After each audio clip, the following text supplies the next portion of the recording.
Ato ang pagpangandam sa Semana Santa o sa ongoing naman yun, ang atong mga kabatanunan, nagsignan sila practice kay nga atong himon karon is reenactment murag live nga Via Cruces.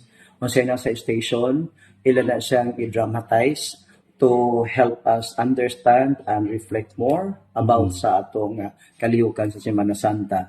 Tapos naman sa ating sa Easter Vigil, you can bring your own water. Yung hindi po hihingi sa tubig na binibendisyonan ng simbahan, ito yung tubig na to for baptism. If you want your waters to be blessed, you bring your own water.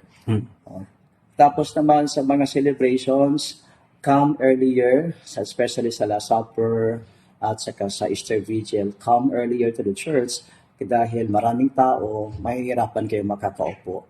We invite our seniors na come earlier kay para makakaupo kayo. Kasi pag malit kayo, you'll be standing all throughout the celebration.